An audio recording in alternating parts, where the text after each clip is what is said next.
Hello అందరికి. ఇదేంటి అనుకుంటున్నారా? ఏం లేదండి. అది గ్లిట్టరింగ్ ఏబీసీడీ షీట్ అనమాట. ఇదైతే హ్యాపీ బర్త్‌డే కింద మా అబ్బాయికైతే బర్త్‌డే సెలబ్రేషన్‌లో చూసేసింటారు ఆల్రెడీ.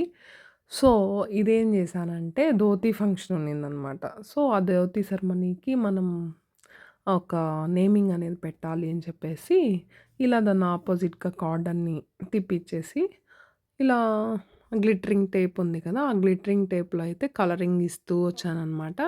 ఇంకా దానికోసం అని జెప్పేసి ధోతి సర్మని వచ్చేలాగా స్పెల్లింగ్ సెట్ చేసేసుకొని, ఇలా చుట్టూరు ఫైనల్ లుక్ కోసం ట్రై జేస్తున్నాననమాట. ఆ గ్లిటరింగ్‌తో మన చేత్తో రాసేదానికన్నా, ఇలా గ్లిటరింగ్‌తో ఇస్తూ వచ్చామనుకోండి, గ్లిటరింగ్ పెట్టేసి దాని తర్వాత ఇలా టేప్ చేసుకుంటూ వచ్చామంటే లుక్ వైస్ బావుంటది గదా! సో, దానికోసమయితే ఇలా ట్రై జేస్తున్నాననమాట. ధోతి సెరమనీ అని జెప్పి స్పెల్లింగ్ రావడానికి. అదే చెప్పాను కదా! మా చెల్ల ఫంక్షన్‌లో ఎంగేజ్‌మెంట్ ఫంక్షన్‌లో బాబుకు ధోతి సెరమనీ చేసాం. సో, అప్పుడు ఆ డెకరేషన్ పర్పస్ కిందయితే దీన్నయితే నేను రెడీ చేసేసాననమాట. ఇలా చేసేసి తర్వాత ఔట్‌లైన్ లాగా ఇచ్చాననమాట.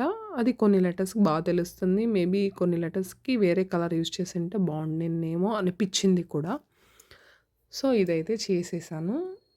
ఇంకా ఒకే టేప్ యూజ్ చేయకుండా డిఫరెంట్ డిఫరెంట్‌గా ప్లెయిన్ టేప్ యూజ్ చేశాను. గ్లిటర్ టేపు యూజ్ చేశాను. ఎలా ఉంటుంది అని చెప్పేసి వన్ బై వన్ సెట్ చేసేసి దీన్నంతా గూడా ప్యాకప్ చేసేస్తున్నాననమాట.